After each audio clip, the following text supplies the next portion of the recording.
Hello, how are you?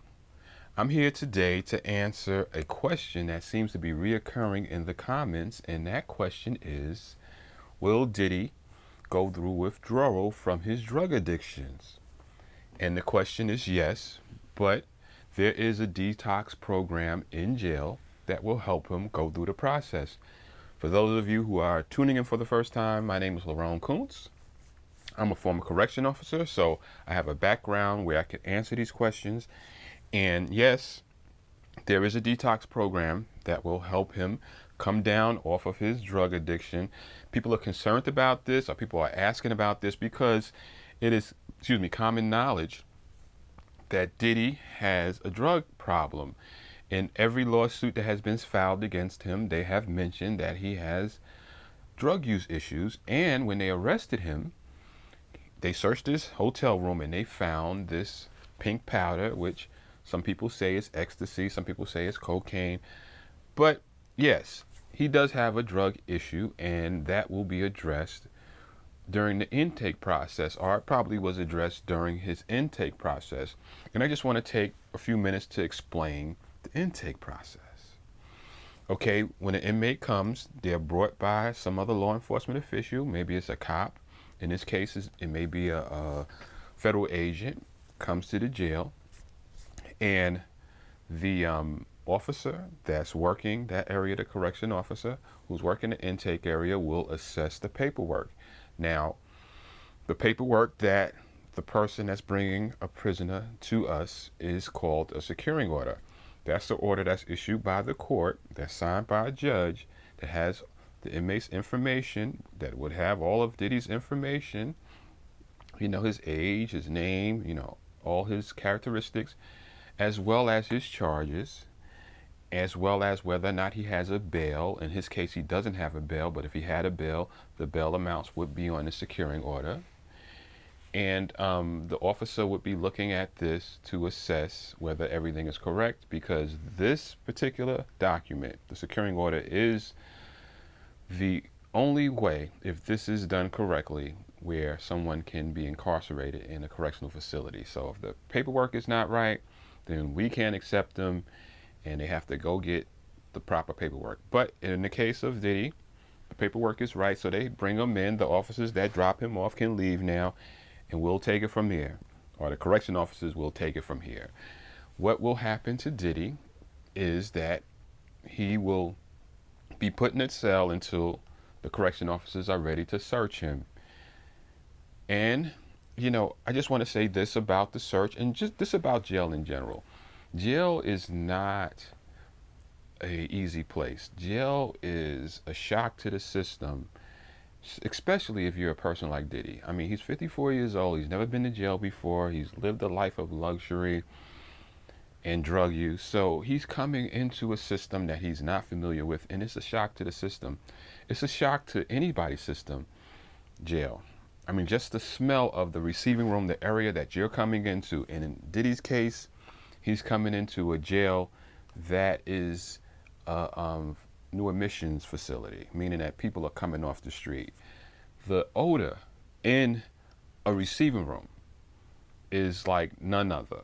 All right, it is funky, it is smelly, and it has a unique smell that anybody who's ever been incarcerated can tell you or describe to you. It is bad, and you won't smell the smell anywhere else. So as soon as he comes in the door, he's got that attack on the senses right there.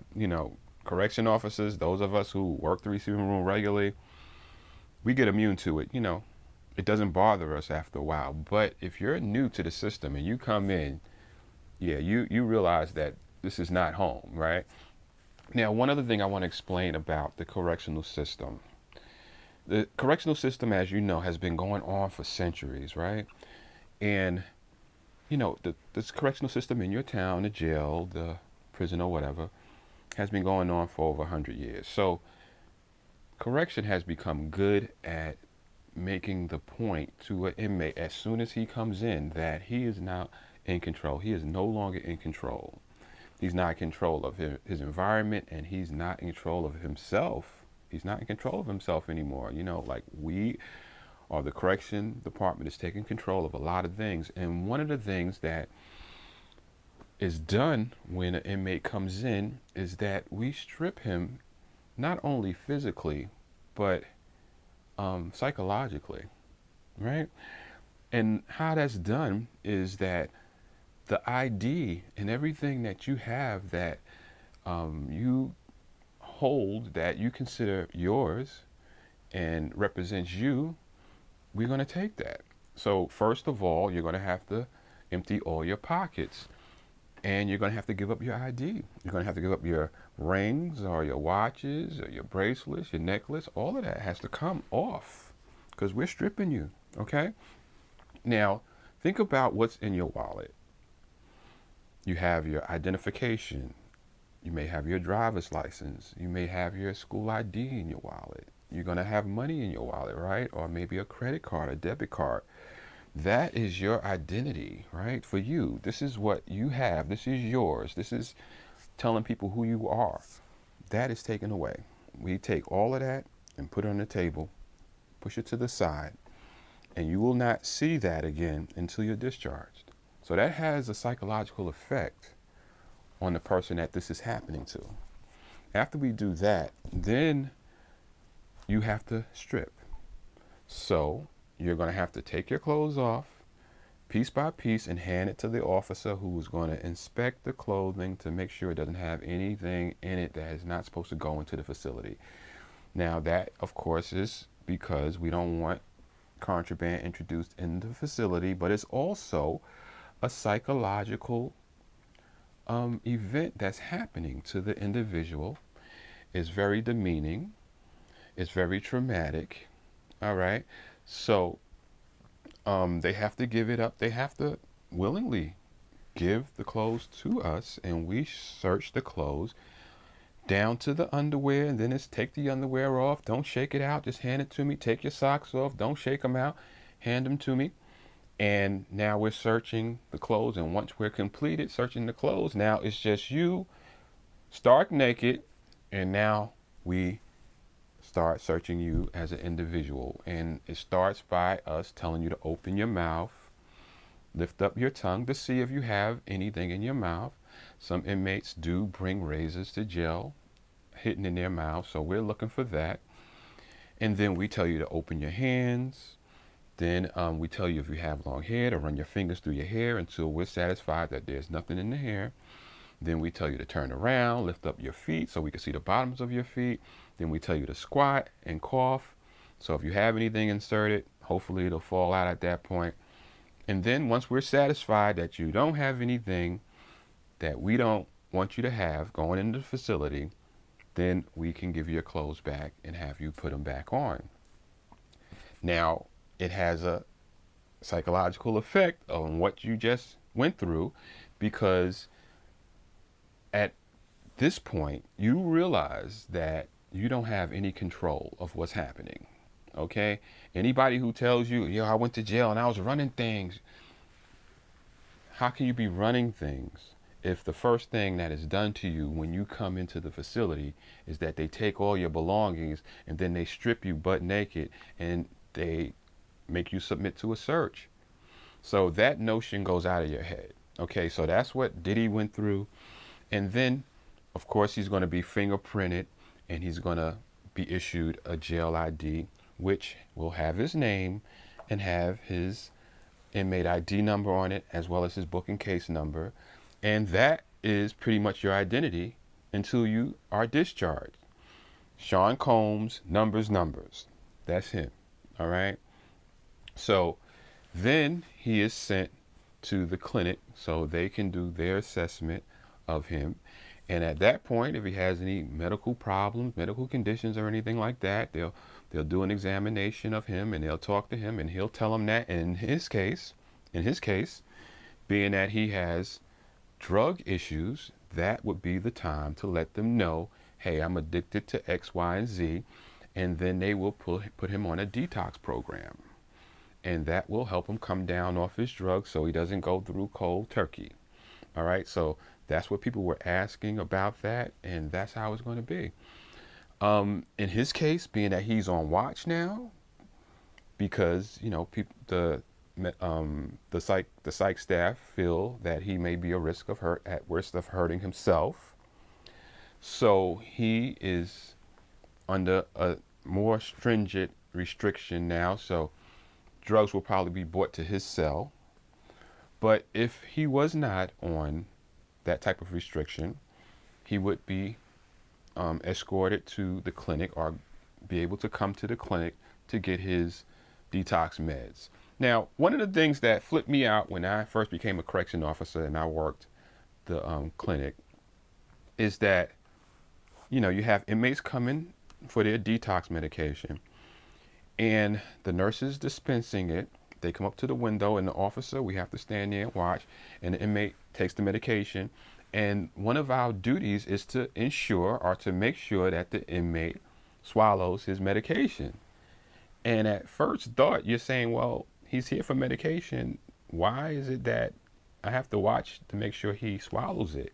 And when I say watch and make sure he swallows it, you have to stand there and watch him. And then once he puts it in his mouth, you have to tell him to lift up his tongue, and you have to look in his mouth to make sure that he is not just holding it in his mouth and he has swallowed it.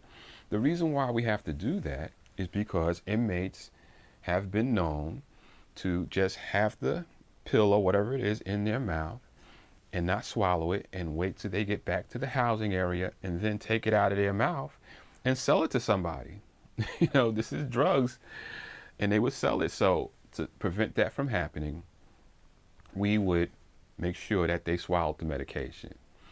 Now, in the case of Diddy, being that he is on watch, for from hurting himself, we would be monitoring his medication intake and making sure he swallowed his medication, because we don't want him or an inmate to start accumulating medication by not swallowing it, but just storing it, hiding it. So it might get to the point where he has 5 or 10 of these pills and still may be thinking about taking himself out. So he might just take them all at once to try to end it all. So we don't want that to happen. So we're watching him when he takes his medication to make sure he swallows it. One of the things that I remember that was crazy to me when I first saw it is that we had to make sure inmates took their medication.